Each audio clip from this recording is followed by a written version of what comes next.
మద్యం ప్రియులకు bad news.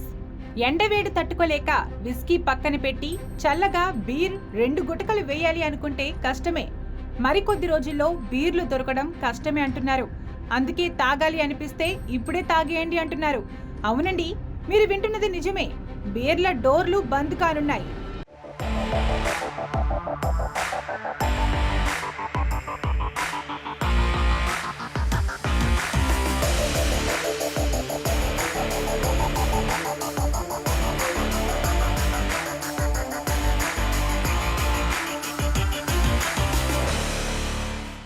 వేసవిలో నీటి కొరత తీవ్రంగా ఉంది.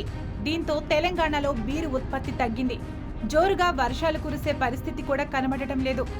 చల్లగా బీరు తాగి సేదతీర్దాం అనుకుంటున్న వారికి ఒక రకంగా ఇది చేదు వార్త అని చెప్పొచ్చు.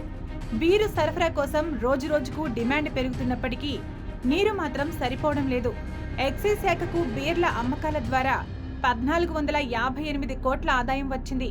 అయితే రానున్న 2 నెలల్లో బీరు ఉత్పత్తి తీవ్రంగా దెబ్బతిననుందని అంచనా వేస్తున్నారు. దీనివల్ల ప్రభుత్వ ఆదాయానికి కూడా గండిపడనుంది.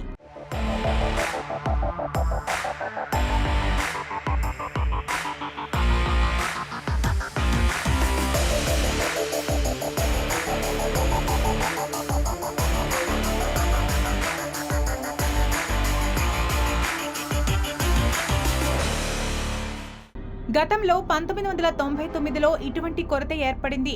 అయితే అది కొంతకాలమే ఉంది. రాష్ట్ర ప్రభుత్వం సింగూర్ జలాశయం నుంచి 4 బీర్ల తయారీ కంపెనీలకు 44 లక్షల లీటర్ల నీటిని సరఫరా చేసింది. ప్రస్తుతం మాత్రం ఈ ప్రాజెక్టులకు తాగునీటి కేటాయింపులు సరిగా లేవు.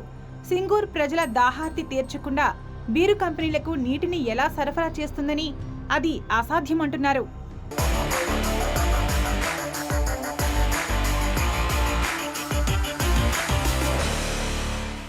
తాగునీటి ఎద్దడి, కరువు వల్ల సింగూరు, మంజీరా రిజర్వాయర్లలో నీటి మట్టం తగ్గింది.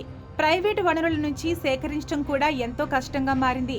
SAB Miller India, United Breweries Limited, Carlsberg India, Crown బీర్లకు సరిపడా నీటిని సరఫరా చేయలేకపోతున్నారు.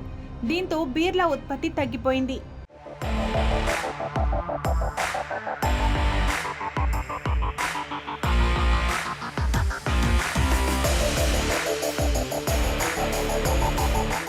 బీర్ల తయారీలో నీటి కొరత ఏర్పడుతుండటంతో 4 సంవత్సరాల వ్యవధిలో ఉపాధి కోల్పోయామని బాధితులు చెబుతున్నారు. దీనివల్ల ఖజానాకు 1200 కోట్ల గండి పడింది. నగరం చుట్టుపక్కల ఉన్న రిజర్వాయర్లలో కూడా నీటి మట్టాలు చాలా తక్కువగా ఉన్నాయి. దీంతో బీర్లు అందుబాటులో దొరకడం అనేది చాలా కష్టంగా మారిపోయింది. దీనిపై ప్రభుత్వం ఏం చేస్తుందో చూడాలి మరి.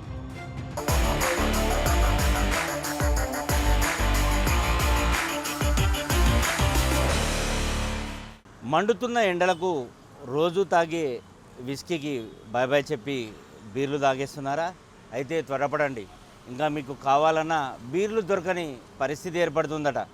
మండుతున్న ఎండలకు జలాశయాల్లో మంచినీటి కొరత తీవ్రంగా ఏర్పడిందని ప్రభుత్వం ఆలోచిస్తోంది. తాగడానికి జనాలకే మంచినీళ్ళు లేవు, ఇక బీర్ల కంపెనీకి బీర్లు తయారు చేసేందుకు నీటిని ఎక్కడిస్తాము అని చెప్తోంది. సో దీంతో ఈసారి బీర్ల ఉత్పత్తి చాలా తగ్గిపోతుందని వాటి యజమానులు చెప్తున్నారు.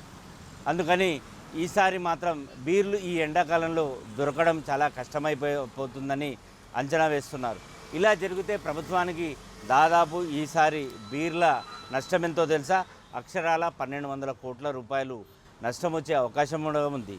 అయితే ఇతర ప్రాంతాల నుంచి మంచినీటిని తీసుకొచ్చి బీర్ల కంపెనీకి ఇచ్చినా మాత్రం అనుకున్న స్థాయిలో మాత్రం ఈ ఎండలకు తగ్గట్టుగా బీర్లు ఉత్పత్తి చేయలేము అని చెప్తున్నారు. సింగూరు లాంటి జలాశయాలు కూడా పూర్తిగా ఇప్పటికే అడుగంటిపోయాయి. కాబట్టి బీర్లు ఇక దొరకడం చాలా కష్టం. అందుకే దొరికినప్పుడే బీర్లు తాగేయండి. అలా తాగమన్నాం కదా అని అడ్డగోలుగా తాగకండి. ఎందుకంటే అతిగా మద్యం తాగితే మద్యపానం ఆరోగ్యానికి హానికరం. Vote studio.